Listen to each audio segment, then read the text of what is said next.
What has been the response to that, though? Like from sponsors, from fans, what kind of response have you gotten from something Listen, like that? I think the most upset person that night after the fight was me. There's been zero response.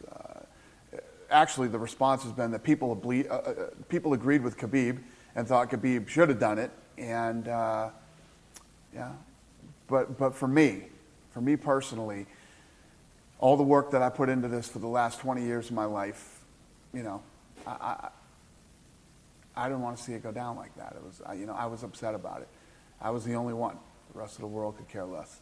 I guess, why do you think you feel that way? Is it just because you came from this time when you were trying to fight for... This pay-per-view was one of the top 5 pay-per-views of all time in the history of pay-per-view, not just UFC. You know, so we had more people watching than ever before. We had people from all over the world watching because the digital buys on this fight were bigger than any sporting event ever in the history of digital. So for me, it was just our biggest moment, the most people watching ever, and you know, it's not who we are. It's not how. It's not even who Khabib is. He's said it many times after the fight. He went crazy after the fight, and it happens sometimes. This is the fight business. But yeah, I was the most upset guy on the planet after that fight. Nobody else cared. You know, both of their coaches have came out and their managers. I think, well, I don't want to misquote this. So I believe Conor's coach has come out. I believe Khabib's manager has maybe come out and said this was really not that big of a deal. I know it looked like a big deal, but security got it under control right away. Do you see that differently? It is true. No, I don't see it differently. We had that thing contained in under 40 seconds. I made the decision to not put the belt on him inside the octagon because I didn't think it was safe. I didn't think we'd get a good reaction from the fans. We got everybody out of there okay. No fans were hurt. Nobody was hurt. Nobody was hurt in this thing, and we contained it really fast. But it is a big deal. We're a professional sport. These are professional athletes. We're in the state of Nevada, you know, the fight capital of the world. We're representing T-Mobile, the MGM, you know, and the sport as a whole. It was a big deal. It was a big deal. We contained it, and everything went fine, and it ended up well. Nobody cared but me, but it was a big deal. And I want to ask you, you know, I can understand why you think it's a big deal. I can understand why you think it was not a good night or not a good look for the sport itself. I got to say, anywhere I go, though, people said, where were you? Like, what did you think of that brawl? It is a talking point in the sports world, you know, let alone the mixed martial arts world. And that lends itself to how likely is a rematch. Because if you got the whole sports world talking about something, then as a fight promoter, I would think that you would want to capitalize on that, right? So what impact is that having on your thinking on what a rematch might be? Yeah, I haven't even thought about a rematch. Obviously, I know Conor wants a rematch, but we need to do what's right and what's fair. And we'll see how that all plays out. I literally haven't even thought about it yet. You know, we're still working on other fights right now. Tony just got out of a tough fight. Conor's on his whiskey tour, and Khabib's touring the Middle East right now. So everybody's focused on other things. They got other things going on. Haven't even thought about it. Do you see any similarities, and maybe you haven't talked to him enough to know this, but do you see any, can you make any comparisons between how Conor is now to how he was after the Nate Diaz loss? Because I know he asked for a rematch in both cases, but it really seemed like with Nate, he became obsessed and didn't want to think about anything other than fighting. And like you mentioned, now he's on this whiskey tour. Is it different? Is it the same? Can you compare it? I think the difference is that, you know, he started a whiskey company, he's committed to this company, and he committed to this tour, win, lose, or draw. You know, if you look at Conor's future, this whiskey thing's a big part of it. So it's doing really well, and he's got to handle his business. I think that's the difference. I think if Conor had this whiskey business after the Nate Diaz fight, he'd be doing the same exact thing. Let me, you know, so much of the focus after 229 was about what happened after the fight. What did you think of Conor's performance? Some people thought he gave Khabib his toughest fight. Other people thought this guy got dominated by Khabib. What did you think of his performance? Yeah, I think, you know, everybody talked about how wrestling was his weakness. I think if you look at the first round, Conor did a damn good job in that first round of, you know, Khabib was, you know, had him on the ground but couldn't do the damage that Khabib usually does when he gets you in that position. Then as Conor started to wear out and get tired, that's when you saw Khabib start to do what Khabib does. I'm going to ask you this, and I don't know if you'll even be able to do it, but can you not be a promoter at all? Can you not be president of the UFC? And just as a fight fan, who do you want to see Khabib fight next? As a fight fan, who would you want to see? I mean, as a fight fan, you got to go with Tony. Tony had the belt, tweaked his knee, got stripped. This fight happens. Tony never lost the belt in a fight. Neither did Conor. But Conor got the opportunity to actually fight for the belt. I think Tony deserves the next shot. I saw that you may have told TMZ several times that you and Khabib are good. You're good. Yeah. Yes.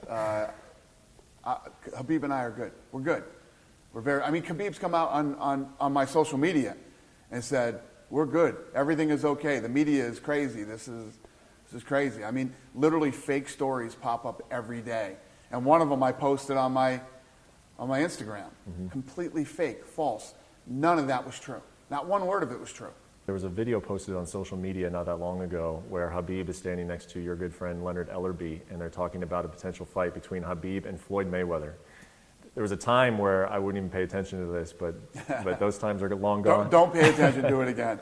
First of all, the Mayweather team has not approached us at all. Again, Khabib is under contract with the UFC. We haven't talked to anybody from the Mayweather team. Floyd's very good at getting his name back out there when he's ready to and stirring up some noise. At the beginning of this year, though, you were saying that you two were in contact and that he was expressing some legitimate interest in possibly fighting Conor. Floyd. Yeah. In a mixed martial arts contest. Yes. But when did those talks stop, and why do you think they did? They stopped shortly after that. What I thought is Floyd was trying to wrestle and trying to train some MMA to see what it was like. I don't know if that's the case, but that was what I thought. Yeah, but we haven't talked to anybody from Team Mayweather, so. Mm-hmm. Floyd's good at getting himself back in the news. Yeah, he is. UFC 230, main event between Daniel Cormier and Derek Lewis. Why? Talk about that fight and what you're looking forward to in that fight. Yeah, obviously, Derek Lewis is a tough guy, durable, keeps coming no matter what happens, has an unbelievable chin, and has the ability to knock anybody out with one punch. He's very exciting and fun to watch, and what can I say about Daniel Cormier? Daniel Cormier is one of the greatest athletes ever in the history of this sport. He's got 2 belts right now, the heavyweight and light heavyweight titles, and I think it's going to be a fun fight. It's a fun heavyweight fight. Cormier's never lost at heavyweight, and Derek Lewis is the number 2 ranked heavyweight in the world. Other than getting him a title shot, obviously, what do you think Derek Lewis's last performance against Volkov did for his brand, his career? Turned him into a huge star. His last fight with Volkov turned him into a huge star. Obviously, the most people ever watching an event, one of the top 5 of all time. And, his fighting style, his personality, everything came across. He gained over 600,000 followers on Instagram after that fight. Put him up over 1 million followers, like 1.2 million.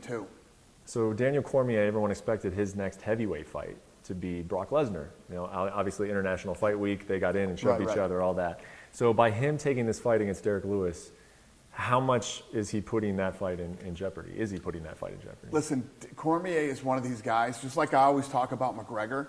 Cormier is one of these guys. He's willing to put everything on the line. That's what I like so much about Cormier, too, as a fighter. I told Cormier, if you're my champion for the rest of my career, I'm good. He's a great guy, well-spoken. Love the way he breaks down fights and does his thing with Rogan. And then as far as fighting, he's lost to one guy in his entire career, John Jones. And why that might drive Cormier crazy. Not a bad stat, because you know how I feel about Jones. I think Jones is probably the best to ever do it. But yeah, I love the fight with Cormier versus Derek Lewis. It's going to be fun, and you're guaranteed to get your money's worth out of that fight. And those are the type of fights that I love. What are the chances that Brock Lesnar could be in attendance for that fight? He came to International Fight Week to see who his next opponent might be. Yep. Could we see him in New York? Yeah. Brock Lesnar might be in New York. That's not guaranteed. We haven't talked about it or anything else, but I wouldn't be surprised if he called and said, I'm coming to the fight. So as far as you know, though, the plan is for him to still fight in the first quarter of next year? Yeah, I plan on Brock Lesnar fighting soon. Okay. You know, I know that you have passed off Nate Diaz's responsibilities to someone else in the company, but he was in your co-main event, and Poirier fell off. And it seemed like there was a lot going on potentially behind the scenes between the UFC and Nate Diaz. That's what it seemed like. Can you describe what is the relationship like between the UFC? There really wasn't a lot going on between us and Nate Diaz. You know, he wanted to fight. We made a fight. We announced the fight. Immediately, he started saying he's not fighting. And, you know, I told you, we had a guy here in the company that was a big Nate Diaz fan and Nick Diaz fan and wanted to work with him. He's not as enthusiastic as he used to be. Will you be looking to make the Poirier-Diaz fight again? Is that a fight that you would like to keep that together, or? I'm not interested in making a Diaz fight until Diaz is just absolutely dying to fight. We'll offer him fights. We always offer him fights. We probably offered this kid 50 fights, you know, since he fought Conor. You know, when he's ready to fight, he'll let us know. One quick question about George St. Pierre. He came out and said that, you know, he said this before, that he's at a place in his career where he only wants to take fights that mean a lot to his legacy. And he believes that really the only fight that meets that criteria now is Khabib. So what do you think of that potential fight? So how does GSP jump over all the guys who've been fighting in that division to face Khabib? Because he decides all of a sudden, I want to come out and I want to fight this guy. He doesn't get to do that. If George St. Pierre's serious, come on out. Listen, I'll give you a fight with one of these guys in the top 5. You win, then you'll be in position for a title shot. We don't even know if George St. Pierre can make 155 pounds. You know what I mean? I mean, he looked big at 185. He's a big 170-pounder. Who knows if he can even make 155? You know, with Canelo signing a deal, and you guys had talked about Zuffa Boxing, is there an update on your potential interest or potential involvement in the sport of boxing? Yes. I actually had a meeting in LA yesterday. We are continuing to move forward, and we will absolutely, positively be in the boxing business. Do you have a time frame on that? Soon. I mean, I just bought the building next door here, and we're building a $12 million facility, which will have our own, basically our own arena. We'll be able to put on fights right here next door and air them live anywhere in the world. Mm-hmm. So, yeah, I can do MMA fights, I can do boxing, I can do kickboxing, I can do jiu-jitsu, I can do all kinds of different fights and tournaments. We're going to do a lot of things. I think people are, I always say this to you guys all the time. I'm always like, wait till you see what we do next year. Wait till you see what we do next year. And I always tell you about my 5-year plans. Wait till you see what we do in the next 5 years. We're going to continue, like I always say, continue to take it to the next level and continue to blow people's minds at how high we're going to take combat sports. Well, I'm not going to sit here and ask about, you know, specific names one after the other, but I do have to ask, like a name like Triple G, who is out there shopping for his next home. I mean, would that be a target that you would be looking at, or is that not? Well, if you know how I run my business and what I like, yes, I want all the best boxers in the world, and I want them all to fight each other and find out who the real champ is and who's the best. That's what we're going to do.